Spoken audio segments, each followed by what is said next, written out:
नमस्कार दोस्तों, मैं राजेश दुधानी एडवोकेट आज आपके साथ डिस्कस करने जा रहा हूं एनएसए के बारे में। एनएसए है क्या दोस्तों? एनएसए नेशनल सिक्योरिटी एक्ट 1980 जो कि 23/9/1980 में लागू हुआ था। दोस्तों ऐसा नहीं है कि एनएसए ये पहली बार ही एक्ट आया है। इससे पहले ब्रिटिश शासनकाल में भी 1818 से इस तरह के एक्ट लगते आ रहे हैं। ब्रिटिश शासनकाल में भी लोगों के ऊपर में प्रिवेंटिव डिटेंशन करने के लिए एनएसए लगाया जाता था, वो किसी दूसरे रूप में लगता था, लेकिन 1818 से ही इस तरह के कानून का प्रावधान है।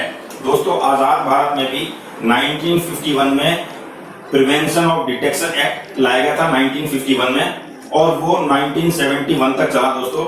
उसके बाद में मीसा के नाम से भी एक एक्ट आया, maintenance of internal security act 1971 में आया दोस्तों, और ये 1977 तक ये भी सिक्योरिटी से ही रिलेटेड एक्ट था जो लागू रहा भारत में।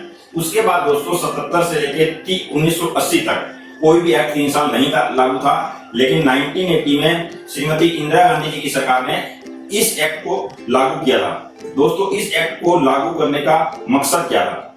इस एक्ट को लागू करने का मकसद है प्रिवेंटिव डिटेंशन, यानी कोई भी सस्पेक्ट जो देश की लॉ एंड ऑर्डर, देश की सिक्योरिटी, देश की सेफ्टी, अगर किसी स्टेट गवर्नमेंट का मेंटेनेंस ऑफ पर्टिकुलर ऑर्डर उसको डिस्टर्ब करता हो, अगर maintenance of supply and services उसको डिस्टर्ब करता हो, या कोई भी फॉरेनर जो देश में आतंकवादी गतिविधि को अंजाम दे रहा हो, या कोई भी भारतीय जो किसी विदेशी देश के साथ में जो हमारे संपर्क है उसमें कोई बाधा डाल रहा हो, तो इस तरह के कुछ एक्टिविटीज थी जिसको रोकने के लिए इस एक्ट को लाना जरूरी हो गया था।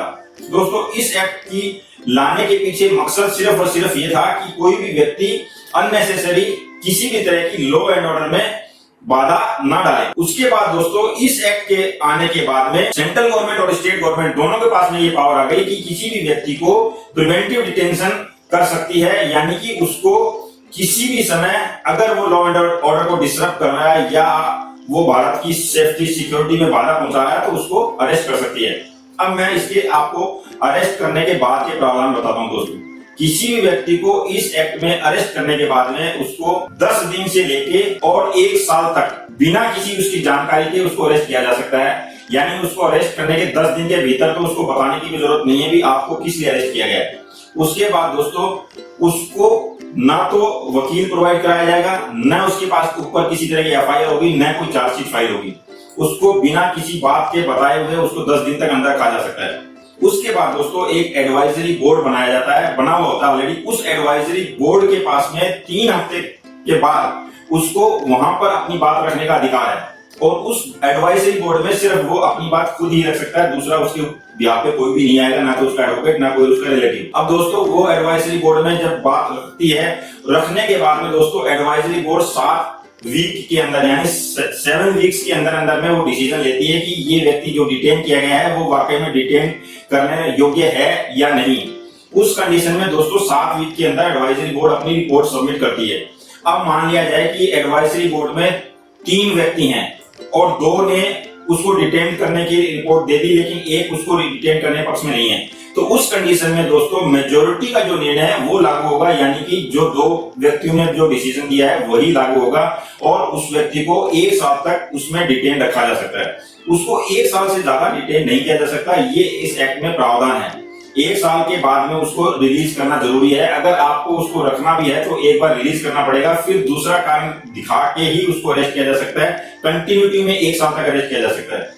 दोस्तों इस एनएसए के तहत डिटेन किए व्यक्ति के ऊपर में फंडामेंटल राइट यानी कॉन्स्टिट्यूशनल राइट का आर्टिकल 22 भी लागू नहीं पड़ता, और ना ही उसके ऊपर में सीआरपीसी की सेक्शन 50 लागू पड़ता है। यानी उसको अरेस्ट करने के बाद में उसे बताने की जरूरत नहीं है भी आपको क्यों अरेस्ट किया गया है। आप उसको अरेस्ट करके 10 दिन से लेके और 1 साल तक रख सकते हैं। अब दोस्तों इसको अरेस्ट कौन करता है? अरेस्ट करने का power central government, state government, और स्टेट गवर्नमेंट में अगर उसकी जो ऑफिसर है उसमें डिस्ट्रिक्ट मजिस्ट्रेट के पास में पावर है, कमिश्नर ऑफ पुलिस पास में पावर है, और जिस भी व्यक्ति को अरेस्ट किया जाएगा उसको इंटीमेशन स्टेट गवर्नमेंट को, सेंट्रल गवर्नमेंट को देनी मस्ट है। यानी जिस व्यक्ति को अरेस्ट किया जाता है उसके बारे में उसकी अरेस्ट की जो इंटीमेशन है वो देनी जरूरी होती है, और डीएम या कमिश्नर ऑफ पुलिस या डीजी पुलिस जो है वो उस व्यक्ति को अरेस्ट कर सकता है बिना किसी कारण बताए।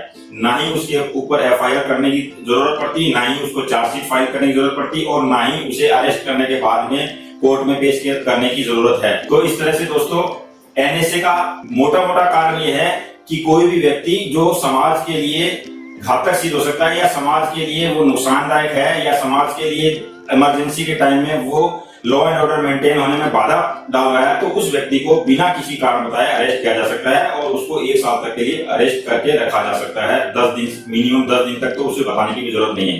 तो इस तरह से दोस्तों ये था डिस्कशन आज एनएसए के ऊपर में। मेरा ये वीडियो आपको कैसा लगा कमेंट बॉक्स में कमेंट जरूर लिखें। अगर मेरा वीडियो अच्छा लगा हो तो लाइक करें, शेयर करें और सब्सक्राइब करें। Thank you very much.